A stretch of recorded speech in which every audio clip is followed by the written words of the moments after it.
Hello again. When we started this section of the course, we mentioned how some events have infinitely many consecutive outcomes.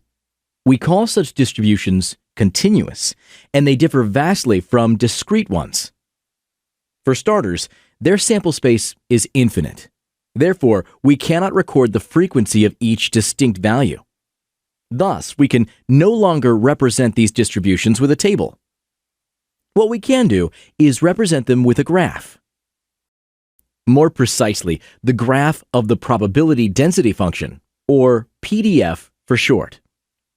We denote it as f of y, where y is an element of the sample space.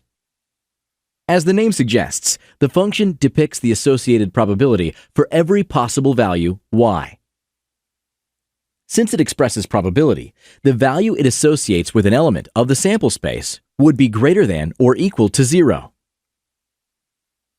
Great. The graphs for continuous distributions slightly resemble the ones for discrete distributions. However, there are more elements in the sample space, so there are more bars on the graph. Furthermore, the more bars, the narrower each one must be. This results in a smooth curve that goes along the top of these bars. We call this the probability distribution curve, since it shows the likelihood of each outcome. Now on to some further differences between distinct and continuous. Imagine we use the favored overall formula to calculate probabilities for such variables. Since the sample space is infinite, the likelihood of each individual one would be extremely small. If we assume the numerator stays constant, algebra dictates that the greater the denominator becomes, the closer the fraction is to 0. For reference, 1/3 is closer to 0 than a half, and 1/4 is closer to 0 than either of them.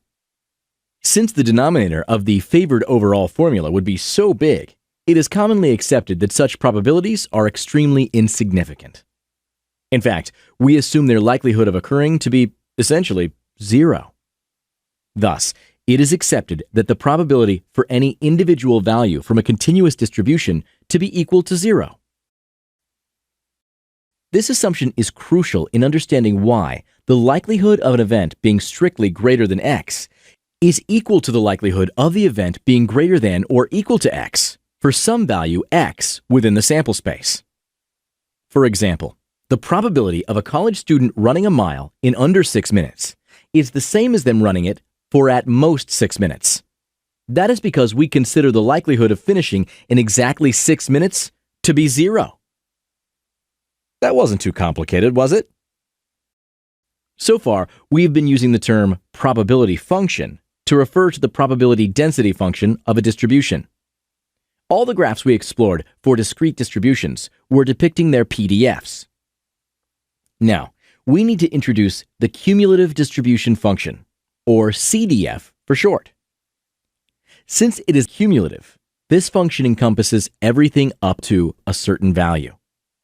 We denote the CDF as capital F of y for any continuous random variable y. As the name suggests, it represents probability of the random variable being lower than or equal to a specific value. Since no value could be lower than or equal to negative infinity, the CDF value for negative infinity would equal 0. Similarly, since any value would be lower than plus infinity, we would get a 1 if we plug plus infinity into the distribution function. Discrete distributions also have CDFs, but they are used far less frequently. That is because we can always add up the PDF values associated with the individual probabilities we are interested in. Good job, folks. The CDF is especially useful when we want to estimate the probability of some interval. Graphically, the area under the density curve would represent the chance of getting a value within that interval. We find this area by computing the integral of the density curve over the interval from A to B. For those of you who do not know how to calculate integrals, you can use some free online software like wolframalpha.com. If you understand probability correctly, determining and calculating these integrals should feel very intuitive. All right, Notice how the cumulative probability is simply the probability of the interval from negative infinity to y. For those who know calculus, this suggests that the CDF for a specific value y is equal to the integral of the density function over the interval from minus infinity to y. This gives us a way to obtain the CDF from the PDF. The opposite of integration is derivation. So to attain a PDF from a CDF, we would have to find its first derivative. In more technical terms, the PDF for any element of the sample space y equals the first derivative of the CDF with respect to y. Okay. Oftentimes, when dealing with continuous variables, we are only given their probability density functions. To understand what its graph looks like, we should be able to compute the expected value and variance for any PDF. Let's start with expected values. The probability of each individual element y is 0. Therefore, we cannot apply the summation formula we used for discrete outcomes.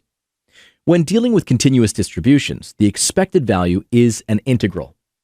More specifically, it is an integral of the product of any element y and its associated PDF value over the interval from negative infinity to positive infinity. Right. Now let us quickly discuss the variance. Luckily for us, we can still apply the same variance formula we used earlier for discrete distributions. Namely, the variance is equal to the expected value of the squared variable minus the expected value of the variable squared. Marvelous work. We now know the main characteristics of any continuous distribution, so we can begin exploring specific types. In the next lecture, we will introduce the normal distribution and its main features. Thanks for watching.